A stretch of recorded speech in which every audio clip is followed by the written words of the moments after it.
Y'all can talk a little bit.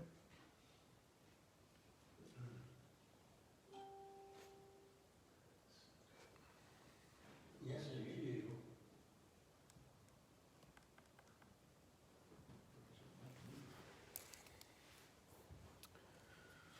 Trying to see if anybody comes on real quick.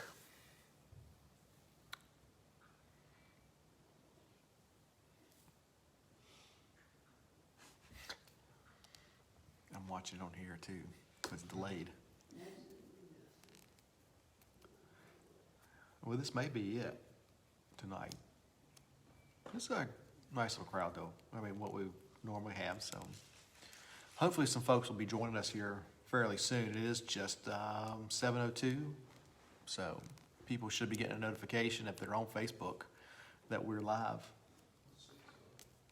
So, Larry knows what Facebook is. Yes, he knows I made the mistake of putting him on there. So quit bugging you about your page? No, he didn't mess with my page, but it just sits there and Well, Julianne's with us. I see that. But that's it right now. I bet Fred and Ann will join us sometime. I don't know. My mom says, "Are you on yet?" Yeah. She'll find us. All right. Well, let's go ahead and get going because I have a feeling this will be it. That's here in person. So we'll start with a word of prayer to get going. God, we give you thanks for our time together and for this evening that we've gathered in your house.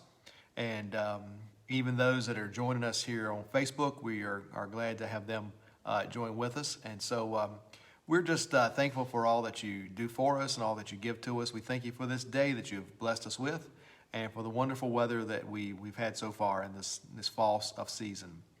We ask that you be with us in our time of study and just bless us as we hear your word and see what it is teaching us in these days. For it's in Christ's name we do pray. Amen. So, okay, we are still in Genesis, and I think 2 weeks ago we talked about Cain and Abel, sort of the beginning of people, I guess we could say, and now we're progressing into a little bit later time. It doesn't tell us the period or the amount of days we're looking at, but if you take for granted that a lot of these folks were living to be, what do we say, over 900 years, some of them. Methuselah lived almost 1,000.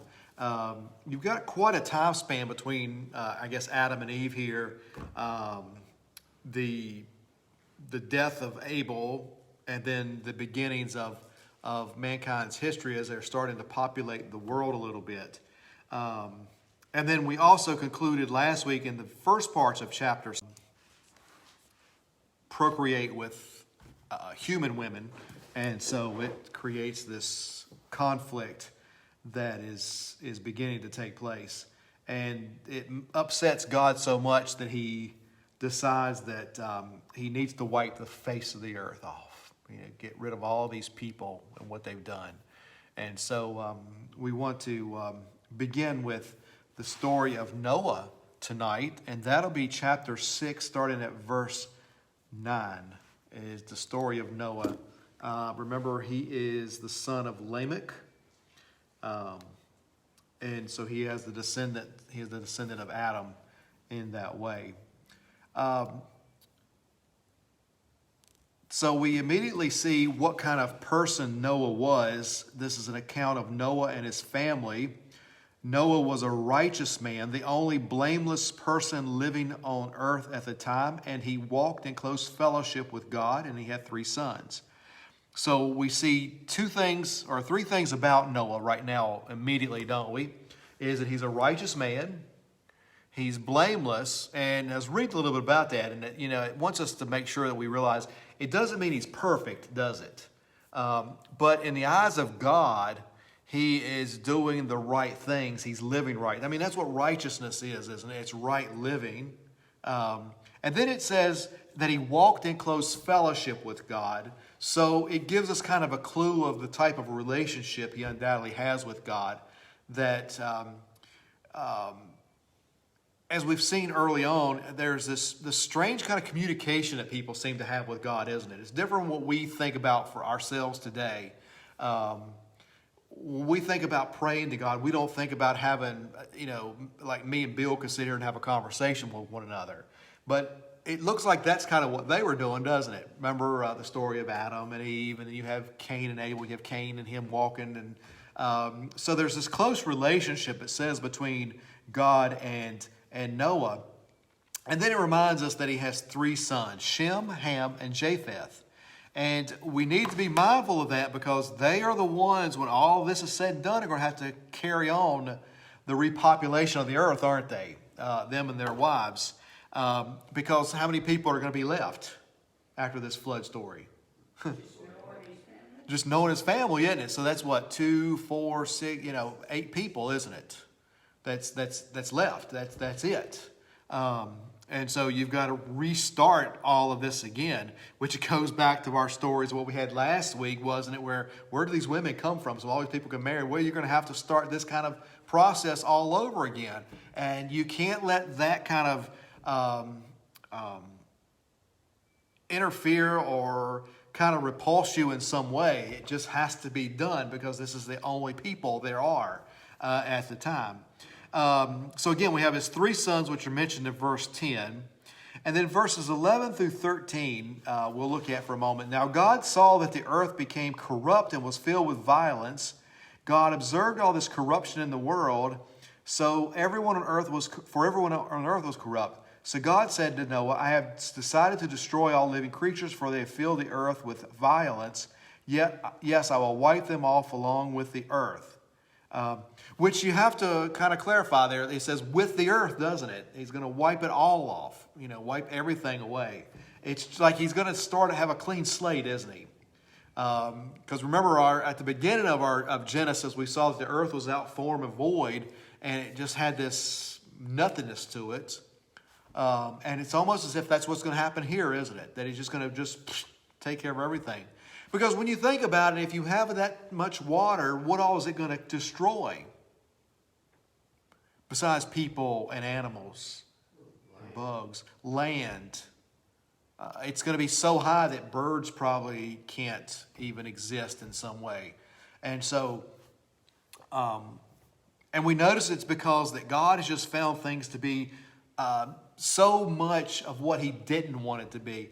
It's so different from what he had planned, isn't it? Paradise, or Eden, was supposed to be this paradise, this utopia, where nothing like that would happen, would it? No sickness, no violence, no corruption, no lies, no whatever it might be. You think about the 10 Commandments. None of that was going to happen, was it? And when Adam and Eve did what they did, it caused all of this mess to take place. And so the earth has become quite messy.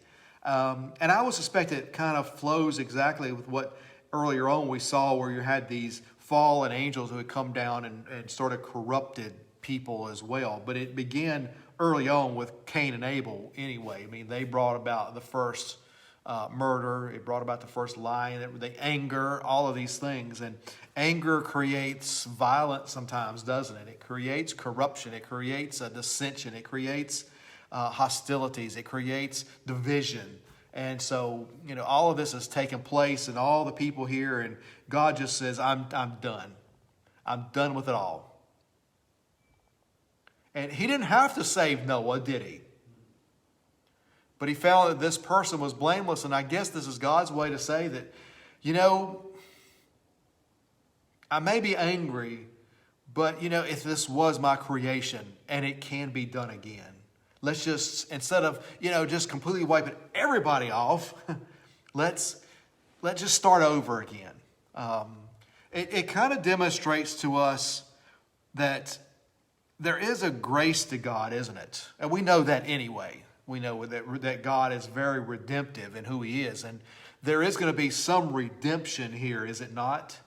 In the midst of this story, because of the grace that's offered to Noah and his family. in the midst of this. It doesn't say that his children are righteous or blameless. It just says Noah, doesn't it?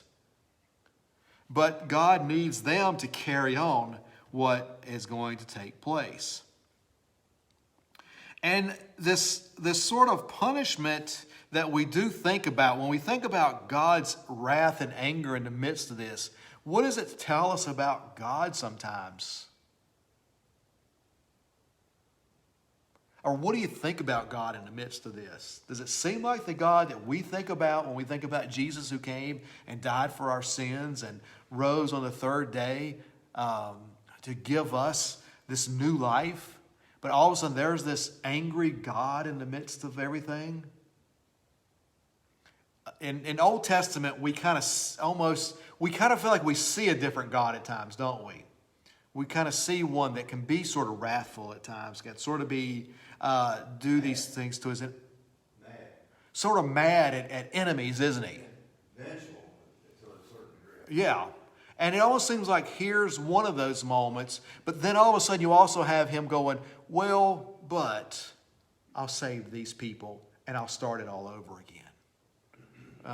It's kind of like the story of Abraham and Lot, isn't it? And, and Abraham says, well, if there's 50 good people, will you save it? If there's just 10, if there's just, God says, oh, okay, I'll do that. That while God can sort of seem wrathful and vengeful and mad sometimes, he still has compassion, doesn't he? And here he is in this story. So he's going to go, I'm mad, I'm going to destroy the whole world. Oh, but there's Noah. And me and him are tight. And I think I will continue to build this earth, but I will rebuild it. And maybe things will be better if I do. But I would imagine that God still has in his own mind that he realizes that Noah's not perfect. This is not going to be that perfect society like Eden was going to be, is it? Even if he starts over, it can't be. It will never be. But maybe he can do something different with people in the midst of this. So what does he do? What does he tell Noah to go do? Build an ark. Now my text in the New Living Translation says build a boat. The most of y'all say build an ark. Probably, and something was suggesting this, that probably an ark is better wording than boat. Because when we think of a boat has propulsion or the ability to move on its own or through because of the power around it. Whereas the word ark actually means chest. So a chest is more like a box, isn't it? And so what the intent of this boat is, or this ark, is not necessarily to sail around the world, is it? It's mostly to protect, isn't it? And to give shelter for Noah and his family and all his animals for a brief period of time. It has no real function except for that. And so that's why one article was saying it's probably better to call it an ark than it is a boat because of that. Because it didn't need to be propelled. It didn't need to go around this. It didn't need to go to places. It just was to rise up. And as the waters went down, it was to do what? Go down and sit. And that was all it needed to do. And to keep them in the midst of it. So then God gives the description of how this boat was to be built. Now it's to be made out of, and my text says cypress wood. Some say gopher wood. I'm assuming that's the same thing. I don't know what gopher wood is. But undoubtedly it's a hardy wood, probably one that is more resilient to water, maybe a little more waterproof in itself. God also tells him to waterproof the boat with tar because it's going to have seams in it, isn't it? And so you're going to have to do something to keep the water out of that. Some scriptures call it pitch. Do any of y'all say pitch? Yeah. Some would say, cover it with pitch. Pitch is just a waterproofing agent. It's tar, basically, is what it's going to be. And he says, do that inside and out. Then construct decks and stalls in its interior. Do you wonder if Noah, he really hasn't said anything to Noah about what's going to go in here, has he? You think he's wondering, why am I building all these stalls and decks? Why am I, I'm sure he's thinking, even through it all, why am I even doing this? Do you know how long it took to build the ark? Just take a wild guess, if you'd like. 5 years. Add a lot more to that. Add about 70 more years. Is what they would say. It took about 75 years to build. Some said between 55 to 75 years it would take. But you have to remember what he's got to do. I mean, when you think about the size of this boat, he's not only got to get the wood, he's got to hew the wood. He's got to make it so it's pliable, so it can bend and do all these other things. He's got to find the pitch, the tar. He's got to do all this stuff. It's going to take a while, and it's only how many people? Really, it's probably going to be Noah and his sons. Because they're the only ones being called to do this. Now, it doesn't talk about it in here, but we imagine there's the ridicule that probably comes with Noah, doesn't it? Here's this guy building a boat. And when's the last time they saw rain? They never had seen rain, had they? There had never been rain. They're in the middle of the desert. They're in the middle of dry land, and they're building what you would construe to be a boat. Which people wouldn't even know what a boat is, would they? So here's Noah and his sons building this. So it gives the dimensions. Now, mine does it in feet. Some do it in cubits. But it says, make the boat 450 feet long. That's what? In cubits? That, in feet. He's calculating football fields, I think. I am. But that's 300 yards. It's 3 foot to 100 yards, so you talk Yeah. 300 feet to one football field and a half. Yeah, that's about right. So that's a pretty big dimension. 75 feet wide, and then 45 feet high, which is about 4 stories, almost 5 stories. So it's a pretty big boat, pretty big ark that he's building. But when you think about what's going to be put in it, which we have knowledge of, it kind of seems small in comparison, doesn't it, when we think about things. And then I always like this because I put in my notes here this. It said, leave an 18-inch gap in the roof line. Did you see that? Or I don't know what yours might say, but it says leave an 18-inch opening below the roof all the way around the boat. And I just put a little smiley face because I got to thinking, wonder what that's for. You got all those animals, what do you got to do? You got something that keep it aired out, don't you? So you've got that in there. And then it says a door on the side and build 3 decks inside the boat, a lower deck, a middle deck, and an upper deck. So this is a pretty big boat, isn't it? This ark is a pretty big, this is a huge undertaking. Because in a sense, as it says here, it was showing some pictures that you've probably got to have ramps in there to get to your different levels. In fact, here it shows little ladders that maybe they would climb on themselves, to get up to certain things. You've not only got to have animal housing, but you've got also to have housing for the people, but you've also got to have storage for food and probably good water. Some of those floors have to be taller to accommodate the giraffes. Some of them had to be tall to accommodate the giraffes, so yeah, that's right. Because we can't forget the giraffes in the midst of it. I just can't imagine, and we could talk about it as we get into the story of the boat floating around, or the ark, and just the things they've got to do, because they've got to clean it out every so often, Off the side, I guess it goes.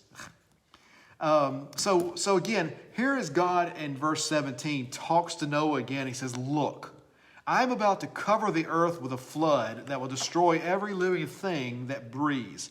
And I'm kind of wondering, in the midst of this, Noah's probably thinking, what's a flood? First thing.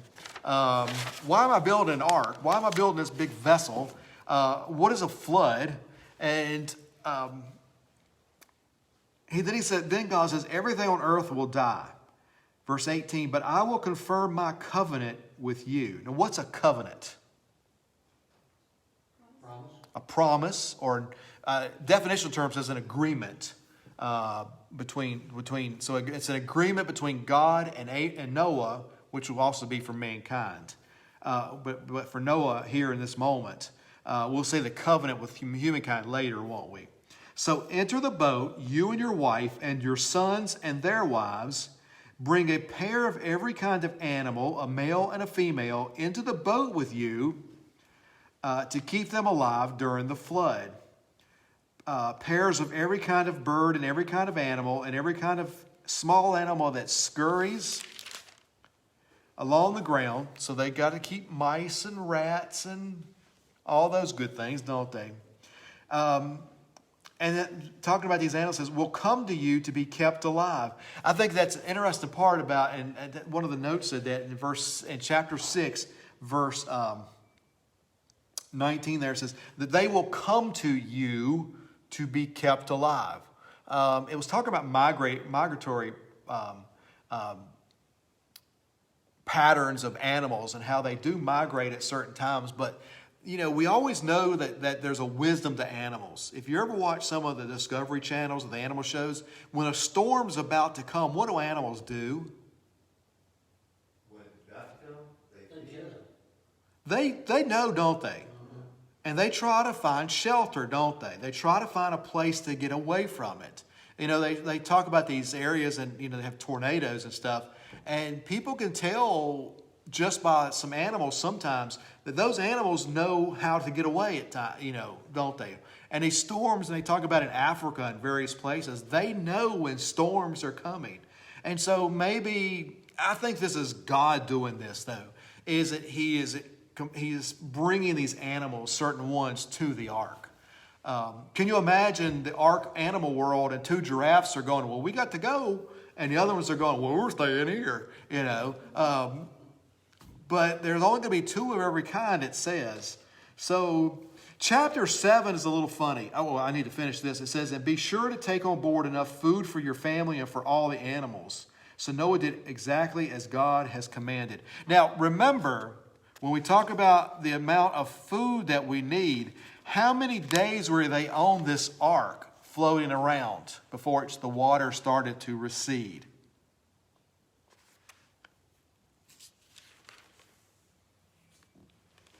And if you look in the end of chapter 7, you will see where it says there's 150 days that the waters were on the earth before they started, or they covered it for the earth for 150 days before it even recedes. And before that, how many days did it rain and how many days did it, 40 days and 40 nights. So you've got quite a bit of time. I mean, you're looking at what, 6-7 months or so in our time? Between 6-7 months or so, that it's just Noah, his children, and their wives, and all these animals. So that's a lot of food you've got to store, isn't it? When you think about it. And then once the boat recedes and the water goes down, you've still got to wait for certain things to happen. I wonder if in the midst of all of this, it doesn't tell us if, even animals began to populate, repopulate in some way. I mean, animal world's not going to quit doing what it's supposed to do. Did just 2 pairs of animals come off the boat at times, or was it maybe 3 or 4 of different ones? Maybe baby giraffes were coming out, little ones. Gestation period, I'm not sure what it is, but it may have been different even then for them. Surely some rabbits, some mice, and some all of those little critters. I understand, I'm sure, but yeah. So we'll get to that in a little bit. That's a little far ahead for us. So Noah did everything as God has commanded. Now it's always interesting to me to get into chapter 7 because it sort of seems repetitive of some of the things that we have just talked about. Chapter 7 begins, when everything was ready, the Lord said to Noah, go into the boat with all your family, for among all the people of the earth, I can see that you alone are righteous. Which we've already heard that Noah was a righteous man, right? and blameless in the sight of God. And so here it shares again that God is telling him this. Now take with you 7 pairs, which is sort of an interesting concept. We have a different little take on the story, which if you were to study Old Testament, some would say it's because of the groups there were a couple different schools of thought in Judaism, and each would have had its own different perspective or interpretation of how they wanted to write the scriptures. And so some would say that there's probably a mixture of both within here. It's not to say that the story's not true. It's not to say that this narrative here we're looking at is full of falsehoods. It's just they wrote it a little differently because they wanted to make each one make God look better in their group than maybe in the other at times. It was sort of a competitive thing as well.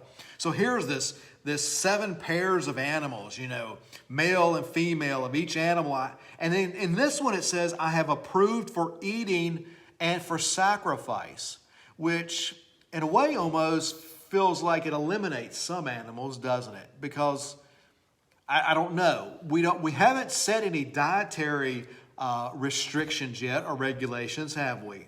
The earth, it's just getting started. I mean, we don't really see that till a little bit later, do we? And so I'm never really sure about how to interpret that in some way, except just to say that there's a lot of animals still. And it almost sets us up for what is going to begin to happen at some point in the midst of the history of these people. There must be a male and a female in each pair to ensure that all life will survive on the earth after the flood. Makes sense. 7 days from now, I will make the rains pour down on the earth. So they're going to get on the boat and they're going to sit on the boat for a week, aren't they? In what we would understand to be a week. 7 days, they're going to sit on the boat. Yep. Imagine Noah and his family, and they're going, we built this boat. God's brought all these animals. He's told us to get on this boat. All right. Now what? Now what? I guess you got to tend the animals still. You got to feed them. You got to clean up after them. You got to do all this work. 7 days from now, I will make the rains pour down on the earth, which Noah and his family, nobody ever seen rain, so they didn't know what rain was. I guess they're kind of figuring out, what is this? What will it be? What will rain look like? And it'll rain for 40 days and 40 nights until I've wiped from the earth all the living things I have created. So that it has to be enough water to drown out everything, doesn't it? To drown out people, to drown out animals, to sop up the ground so much that plant life can't live. We know how that is in our yard sometimes. If there's too much rain, it's not really good for the grass, is it? Just as much as not enough rain is bad for it. Imagine all of this on top of all of this. So Noah did everything as the Lord commanded. And then it reminds us that Noah was 600 years old when the Lord covered the earth. So he started when he was about 525 years old or so, I guess. He was a young man when he started. And so he's built this boat, this ark. He's done everything God has told him to do. Verse 7 says he went on the boat to escape the flood, he and his wife and his sons and their wives. With them were all the various kind of animals, those approved for eating for sacrifice, and those who were that were not, along with all the birds and all the small animals that scurry along the ground. How do you contain the birds in the midst of all this? They entered the boat in pairs, male and female, just as God has commanded Noah. Which is kind of neat. Did you see what that said? It said they entered just as God had commanded the Noah. And this is instinctual process or a movement of these animals, and it was God, it looks like, moving them to this boat to get aboard. It wasn't that Noah had to kind of corral a bunch of animals or go find them somewhere, did he? They came to him. After 7 days, the waters of the flood came and covered the earth. So we're going to keep getting mixed up in the midst of this story because it's going to repeat a lot of things. In verse 11, it says, when Noah was 600 years old, it was the 17th day of the second month. Now, in the Jewish calendar, which is different from ours, we would have to look at that to figure out what month that would be. But for us, we would relate it to be, February 17th or so. But I don't think that's how we would perceive it then. And even at that, Noah and his family, they probably would not have had months. I don't know. I don't know if they would have related it in that same way at this time.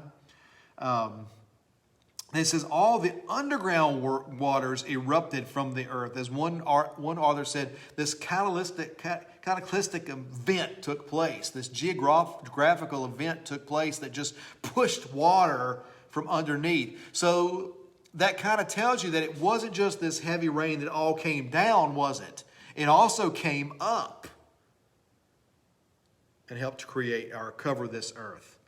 And because you have to think about the fact that you've got mountains, you've got a high valley, you've got all this area that's got to be covered, don't you?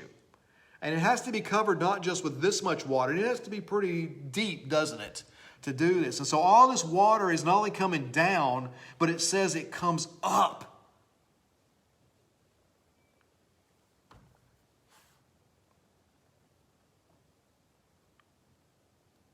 And the rain fell in mighty torrents from the sky, and the rain continued to fall for 40 days and 40 nights. I would imagine that we'd have never experienced rain in a sense of what this is. And we've seen hurricanes that have happened, and that we've seen the power of what those things can do when that rain comes down. And I just imagine this to be even harsher than that, because, it is just filling it up very quickly. The very day Noah had gone into the boat with his wife and his sons, Shem, Ham, and Japheth, and their wives. With them, the boat in the ark were pairs of animals of every kind, domestic and wild, large and small, along with birds of every kind.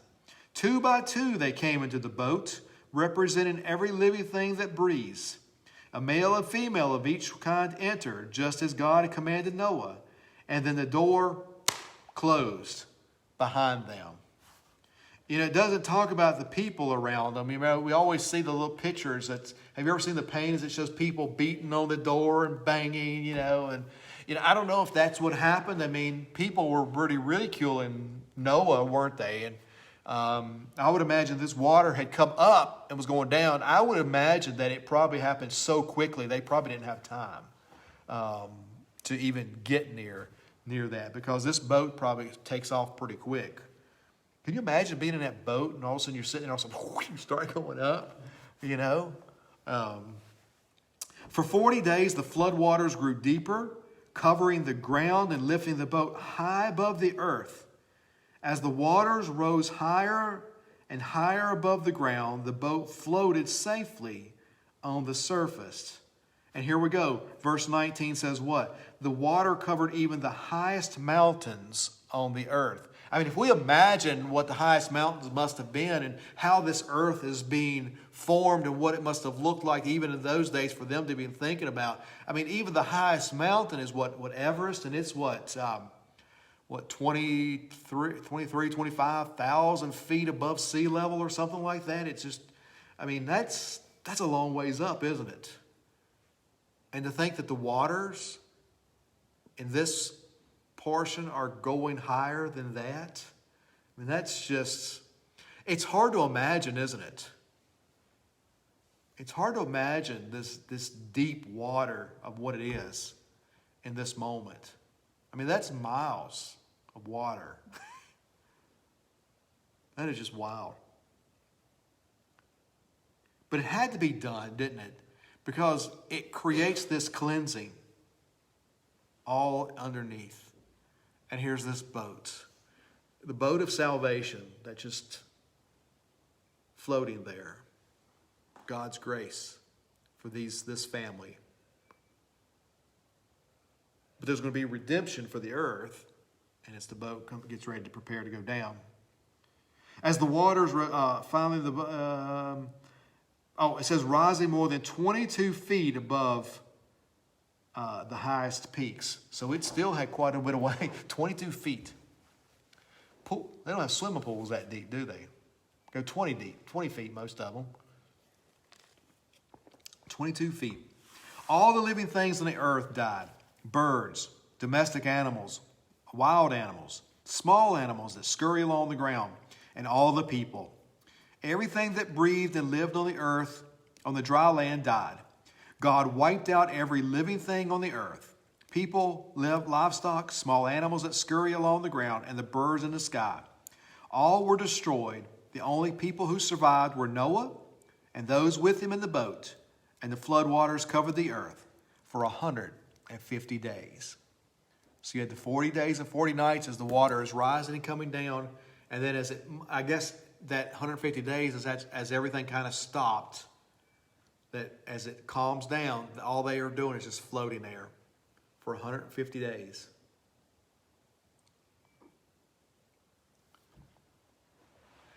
Imagine it. It's not quiet, is it? Because you got all the animals on the boat making noises and stuff like that. But it'd still be eerie, wouldn't it? To look around. Because you're used to being on dry land and people around you. But all of a sudden, you're in the water. And there's nothing there. Knowing, and I guess you would have to imagine they knew that what was below them. But there they are. They're just floating. Shoveling out, the bad stuff that doesn't need to stay on the boat. But, they're just there. It's interesting when you think about the scripture, when you read it, how it continues to just sort of repeat itself, doesn't it? It seems like every so often you keep hearing about the animals and they died. All the animals, they died. These animals came. And I think it's just the matter of how these, the work, it was all scripted together as it was put together. If you want to think about in biblical historical sense and how it was written, it was probably not just written in one piece, because if you think about it, a lot of this stuff was not written, was it? This was not written. There was nobody there to write this. And so a lot of this history comes down from what's called oral tradition. I think we talked about that the other week, especially when you're looking at the first couple of books. A lot of it's going to be oral tradition. A lot of stuff didn't get written down until we already have a people of Israel, and when they are taken in captivity, not the first, when Israel was taken captured, because they were spread out, but when they were taken captive by the Babylonians, the Judeans, it began this process of we got to write this down, because if not, we lose who we are, and so we need it written. And so you're having to remember, and I always liken it to the idea of the game we used to play, telephone, and you would have one person who would sit here and would start something, and you'd keep sharing it around the group, and by the end of the group, it could change in some ways. And it doesn't necessarily mean it all changed, because at some point, people are telling these stories over and over and over again to the point that they could remember them. But there's going to be little things that you might skip out on. Or if you're looking at different schools of thought, and they're competitive schools of thought, their schools want to make God look different than the other school. And by that meaning, we want him to look better, And so we're going to continue to have these little pieces stuck together at times, especially when we're looking at Noah and some of these others. But it's not to take away the intent of the message, is it? The intent of the message is to show that God was angry, but that God still loves people, and that he still wanted to keep this earth in the way it was. And he loved Noah, and he offered him the grace. He offered him redemption. He offered him a safe place that he could help to restart all of these things. It shows that God is not necessarily this God that was going to go, I'm done, and everything was gone. He did want to start over again. And so that's what he's doing. And that's sort of the big thing about what this story is trying to tell us. It's not so much the details, it's the message behind it is it that we want to be mindful of. And so I don't want to go in it farther because I want us to get into next time the receding flood and then the covenant that God makes with Noah and with people in this. I want to leave you with this idea of Noah, his wife, his 3 sons, and their wives, and all these animals are floating. And they're floating for 150 days. And you can come back in 14 days here, and we'll talk about it again, and knowing that they are still would be floating around in the water, because 150 days is going to be what, about 5 months, 6 months or so. Still a long time, isn't it? Just kind of float around when you think that everything is going to be dead that's below. So it's an interesting story when you really get to look at it, isn't it? Because there's little things you don't think about until you read it again. And that is, we always talk about the rains came down. But then the song says that the floods came up, didn't it? Well, the flood waters we think about is just the rain causing the waters. But here we find out if that little sliver of information that says, but the water also came up out of the ground. You know, and in one place it says the animals came, or it talks to us about the animals coming. It wasn't that Noah went out and got them, was it? It's that they came to him. And so it's interesting how God sets all this up, isn't it? In the midst of it all. And Noah is still, in the midst of it, kind of dumbfounded, I imagine. Not knowing, what does this really mean in all of this? I'm building this ark. I'm building this big vessel, and I don't know why. You talk about rain. I don't know what rain is. You talk about a flood. What's a flood? You know? And so there's all of these things that he's unsure about, but he does it, doesn't he? You know, in Hebrews, we have the story about about faith, and it talks about these various characters in Scripture and their faithfulness. And one of those is Noah, you know, is that Noah was a faithful man because he did what God asked him to do. And he did something that God asked him to do, and he had no idea why he was doing it.